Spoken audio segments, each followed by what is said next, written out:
Guys, ଯୋଉମାନେ video ଦେଖିବା ପାଇଁ ମେସେଜ କରୁଛ ଭାଇ ଭିଡିଓ କେମିତି ଦେଖିବୁ ଆଡ ଗୁଡା ଆସୁଛି କେମିତି କାଟିବୁ ସେମାନଙ୍କ ପାଇଁ ଏଇ ଭିଡିଓ। ଆଉ ତମକୁ ପୁରା ସ୍କ୍ରିନ ରେକର୍ଡିଂ ତମକୁ ମୁଁ ସାଇଡ ରେ ଚଲେଇ ଦଉଛି ଦେଖ। ଫାଷ୍ଟ ଧର ମୋ ଇନଷ୍ଟାଗ୍ରାମ ଷ୍ଟୋରୀ କୁ ତମେ ଯାଅ କି ବାୟୋ କୁ ଯାଅ, ଧର ପ୍ରୋଫାଇଲ କୁ ତମେ ଗଲ, ତାପରେ ଦେଖ ଏଇଟା ହେଲା ଭାଇ ବାୟୋ, ଏଇଟା ହେଲା ବାୟୋ ଲିଙ୍କ କୁ ଭାଇ କ୍ଲିକ କରିବ। ତାପରେ କଣ୍ଟିନ୍ୟू ଆସିବ, କଣ୍ଟିନ୍ୟू ଭାଇ ମାରିଦବ। ତାପରେ ରିକ୍वेଷ୍ଟ ଟୁ ଚ୍ୟାନେଲ, 3 ସେକେଣ୍ଡ ବି ଲାଗିବନି ଭାଇ, 1 ସେକେଣ୍ଡ ବି ଲାଗିବନି। ଦେଖିପାରୁଛ ଚ୍ୟାନେଲ କେମିତି ଜଏନିଂ ହେଇଗଲା।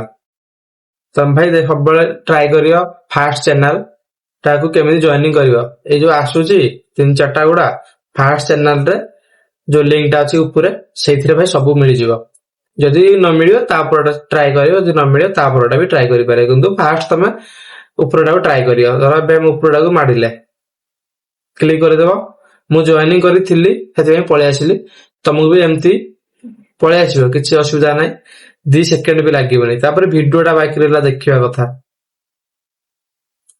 ଭିଡିଓଟା ବାକି ରହିଲା, ଧର ଏଇ ଭିଡିଓଟା ଆଜି ମୁଁ ପୋଷ୍ଟ କରିଛି, ଏଇ ଧର ସେଇ ଲିଙ୍କ ଉପରେ କ୍ଲିକ କଲ, ଆରାମସେ ଭାଇ କ୍ଲିକ କଲ, ମାନେ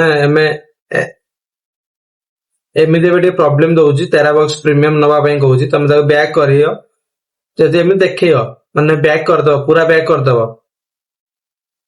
ତାପରେ ପୁଣି ଥରେ ସେ ଲିଙ୍କ କୁ କ୍ଲିକ କରିବ। ଯଦି ତମ ଆଗରେ ଏମିତି କିଛି ଆସିବ ତାପରେ ଆଡ ଚାଲିବ, ସେ ଆଡ କୁ ଭାଇ ଇଗ୍ନୋର ହିଁ କରିବ, ଆଡ କୁ କେବେ ମାଡିବନି। ତାପରେ ଏଇ ଛକି ଚିହ୍ନ ଆସିଲା ମାରିଦବ। ଦେଖୁଛି ଭାଇ କେତେ ଆଡ ଆସୁଛି, ମାନେ କେତେଟା ଆଡ ଆସୁଛି, ପୁଣି ଛକି ଚିହ୍ନ ମାରିବ।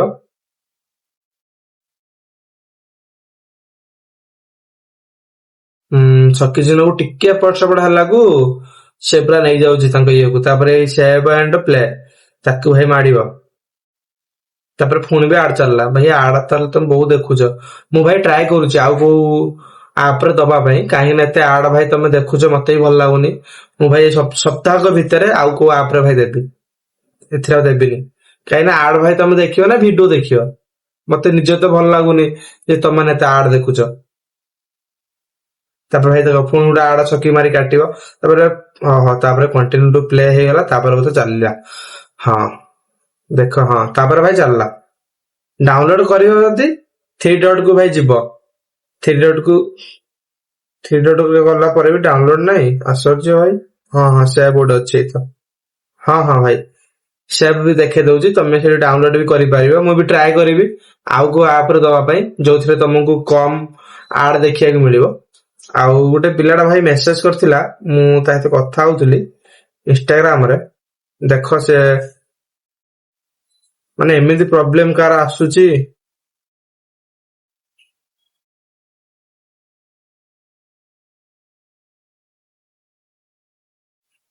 ମାନେ ଏଇଟା ଭାଇ ଦେଖ ପେଜ କ୍ୟାନ୍ ବି ଲୋଡେଡ, ଆଉ ଲୋଡିଂ ମାନେ ଅଧିକ ମତେ ଲାଗୁଛି ହେଇଯାଇଛି ପେଜ ରେ, ମାନେ ଲକ୍ଷେ ଭାଇ ନୁହେଁ, କିଛି ମିଲିୟନ ହଉଛି। ଛାଡ ଭାଇ ମୁଁ ଆଉ ଗୋଟେ ବି ବନେଇ ଦେଉଛି, ସେଇଠି ମୁଁ ପକେଇଦେବି। ତମେ ଯାହା ହେଲେ ଯିବ ଦେଖିବ ଯେ ପ୍ରଥମକୁ ମାନେ ଯାଇକି କିଛି ପିଲା ଏଇଠୁ ଯୋଉ ଜଏନିଂ ଟା ଭାଇ ଦେଖଉଛି, ସେଇ ଜଏନିଂ ବି କେହି ମାଡୁନାହାନ୍ତି। ଜଏନିଂ ଚ୍ୟାନେଲ ଏଇଟା ଯୋଉ ତାକୁ ମାଡୁନାହାନ୍ତି, କହୁଛନ୍ତି ଯେ ଭାଇ ଭିଡିଓ କାଇଁ। ଫାଷ୍ଟ ଜଏନିଂ ଚ୍ୟାନେଲ କୁ ବି ତମ ଆଗରେ ଏମିତି ଦେଖଉଛି ଜଏନିଂ ଚ୍ୟାନେଲ ମାଡିବ। ଯଦି ଟେଲିଗ୍ରାମ ବି ଡାଉନଲୋଡ ନ କରିଥିବ, ଟେଲିଗ୍ରାମ ଏଇ ସାଇଡ ରେ ଉପରେ ଦେଖଉଛି ଡାହାଣ ପଟରେ, ତାକୁ ବି ଭାଇ ମାଡିବ, ଡାଉନଲୋଡ ବି କରିବାକୁ ପଡିବ। ସବୁ ତ ତମେ ଏଟା କରିଦେଇଥିବ, ହେଲେ ଜଏନିଂ ଚ୍ୟାନେଲ ମାଡିବ। ପୁଣି ଯଦି ଏମିତି ତମର ଦେଖେଇବ ତାହେଲେ, ଆଉ ତମର ଯଦି ତାପରେ ବି କିଛି ପ୍ରୋବ୍ଲେମ ଭାଇ ହବ ତାହେଲେ ମତେ ମେସେଜ କରିବ ଇନଷ୍ଟାରେ। ଆଉ ଆଡ ତ କେମିତି ଭାଇ ଇନଷ୍ଟାରେ ଦେଖିବ, ଜଏନିଂ କେମିତି ହବ ଜାଣିପାରିଥିବ। ଆଉ ରହିଲି, ଜୟ ଜଗନ୍ନାଥ। କିଛି ବି ପ୍ରୋବ୍ଲେମ ହେଲେ ଇନଷ୍ଟାରେ ମେସେଜ କର।